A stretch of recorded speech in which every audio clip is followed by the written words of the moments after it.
Bienvenue dans cette nouvelle édition du Morning News. Au sommaire, nouvelle manifestation en Tunisie. Excédés par la situation économique catastrophique du pays, des milliers de Tunisiens sont descendus dans les rues de la capitale Tunis ce samedi, réclamant notamment la démission du président Kais Saied.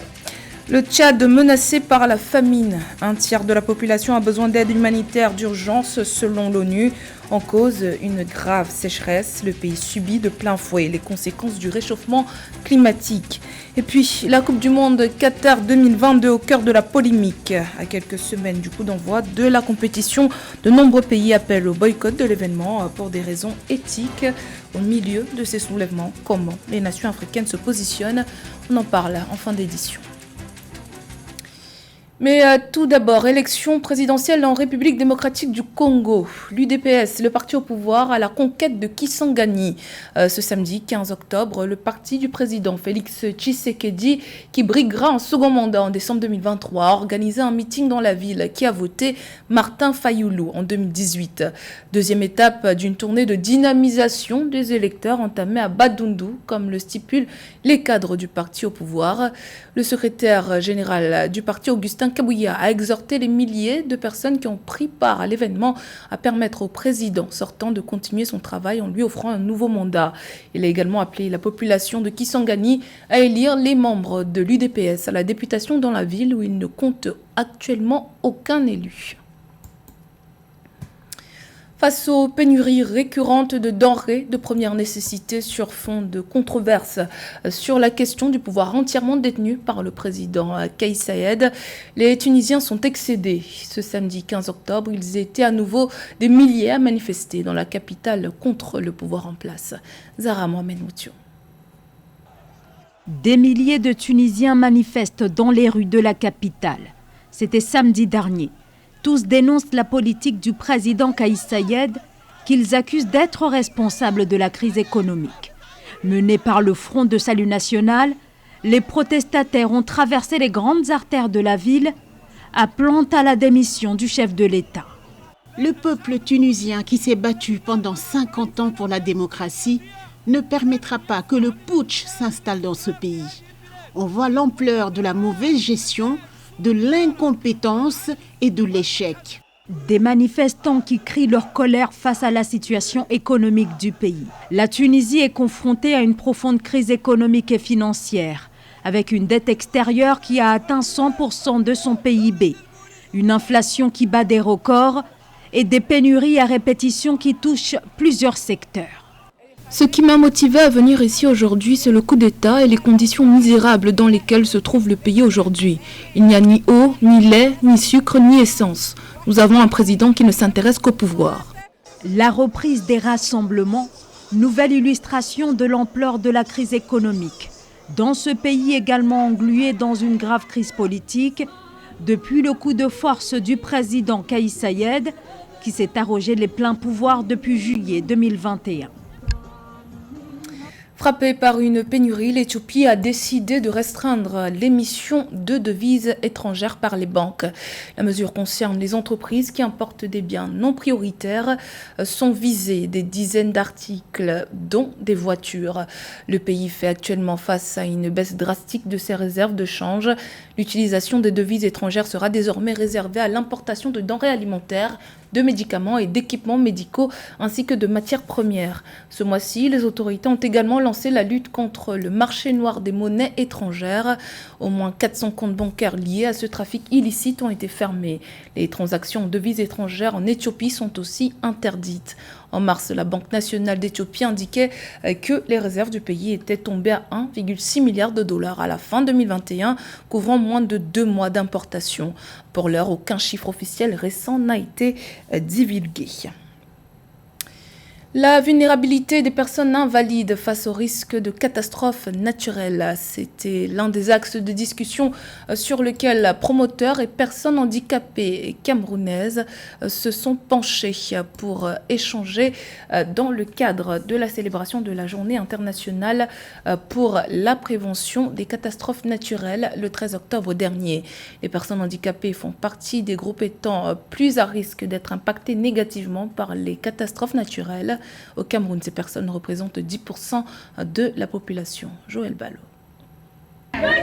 Au Cameroun, la vulnérabilité des populations exposées aux catastrophes naturelles est fonction des conditions socio-économiques dans lesquelles elles se trouvent. À l'occasion de la Journée internationale pour la prévention des catastrophes naturelles, le 13 octobre 2022, les membres de la société civile sont allés à la rencontre des personnes handicapées afin d'échanger sur leur statut de première victime des catastrophes naturelles et sur les stratégies de réduction de cette vulnérabilité face au risque de catastrophe. Il est question que nous voyons que les différents acteurs, ceux qui interviennent sur le terrain, aient cette approche qui consiste à travailler avec les personnes handicapées, à associer, à inclure les personnes handicapées dans nos différentes actions.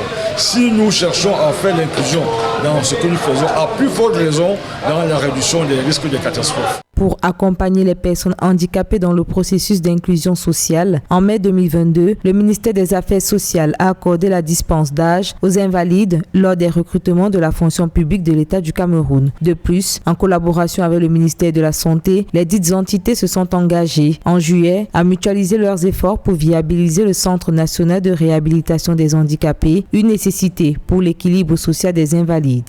Que les chefs de bloc, les chefs traditionnels soient impliqués pour recenser les personnes handicapées, pour qu'on sache qu'à tel niveau, à tel domicile, dans la localité se trouve une personne handicapée. Ça permettra de faire une bonne prévention par rapport à la gestion des catastrophes. Nous devons à notre niveau être proches de notre communauté. Nous devons être ancrés dans la communauté afin que les voisins, l'entourage, la famille nous aident à juguler ces risques et catastrophes. Selon le ministère de la Santé, les personnes handicapées au Cameroun représentent plus de 10% de la population. Aussi, avec l'appui de la Croix-Rouge, l'Association pour la promotion des personnes handicapées invite à l'adoption des mesures d'atténuation et de secours sur lesquelles les personnes handicapées peuvent compter en cas de sinistre. Parlant de catastrophes naturelles, il faut savoir que le voisin du Cameroun, le Tchad, est l'un des pays parmi les plus vulnérables au changement climatique. Fléau qui a provoqué une grave sécheresse qui décime les récoltes et qui fait craindre une explosion de l'insécurité alimentaire qui touche actuellement plus de 5 millions de Tchadiens selon l'ONU. Les enfants sont les premières victimes. Zahra Mohamed Mouture. Au Sahel, la situation alimentaire est dramatique, comme ici au Tchad, un pays au bord d'une catastrophe humanitaire. Une crise d'ampleur aux causes multiples, les conflits armés, l'instabilité politique, mais aussi l'extrême sécheresse. Les enfants sont les premières victimes de cette crise alimentaire. Ils sont des millions à être dénutris. La situation risque d'empirer au cours des prochains mois en l'absence de réponses concrètes. Pour ce médecin, il faut agir rapidement. Lorsqu'un enfant est en état de malnutrition, il y a une diminution de ses capacités cognitives. Dans la capitale N'Djamena, des structures comme celle-ci tentent tant bien que mal de faire le nécessaire face à l'urgence, malgré le manque de moyens, ne pouvant dès lors apporter de l'aide qu'à une partie des victimes. Mon enfant est hospitalisé ici depuis une semaine. Au début, il vomissait et avait beaucoup de diarrhée. Il avait de la fièvre tout le temps et il ne pouvait pas manger ou dormir. Il perdait alors beaucoup de poids et devenait de plus en plus faible. Maintenant qu'il est à l'hôpital, il va beaucoup mieux. Au Tchad, selon les Nations Unies, plus de 5 millions de personnes ont besoin d'une aide humanitaire d'urgence.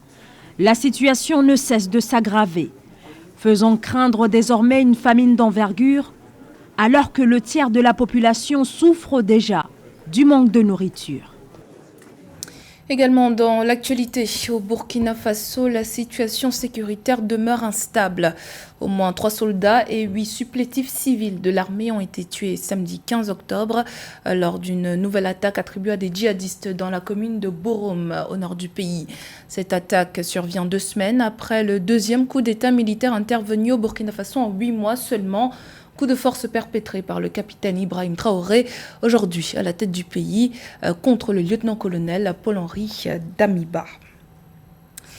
Dans l'actualité sportive, à quelques semaines de l'événement planétaire, plusieurs villes en Europe ont appelé au boycott du prochain mondial 2022 de football qui se joue au Qatar. Les raisons sont multiples et certains craignent que le football soit pris en otage. Quelle est la position du continent africain sur la question? Élément de réponse avec José Douglas. D'abord, rappelons les pays de notre continent qui prendront part à ce mondial qui aura lieu du 20 novembre au 18 décembre 2022. Le Sénégal, le Maroc, la Tunisie, le Ghana et le Cameroun.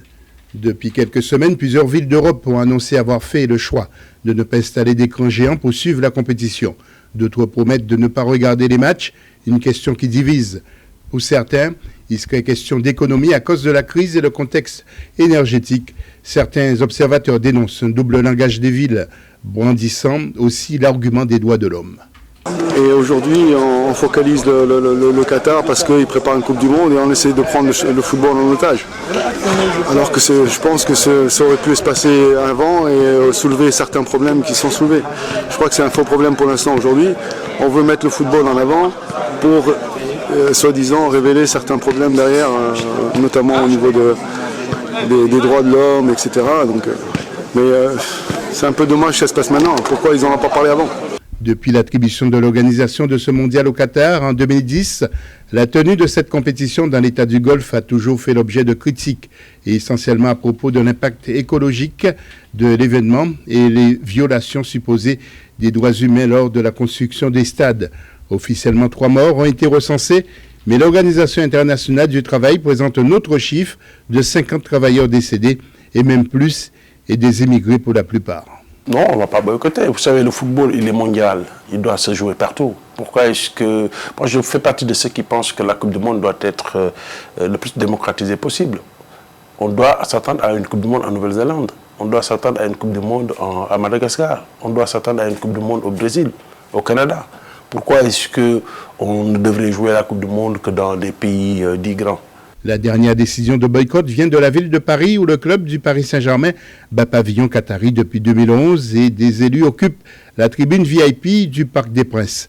La France qui, selon les experts, est le deuxième pays dans lequel le Qatar investit le plus en Europe, derrière le Royaume-Uni. C'était le journal de la rédaction. Merci pour votre fidélité. Dans un instant, une nouvelle édition de l'actualité sur Africa 24.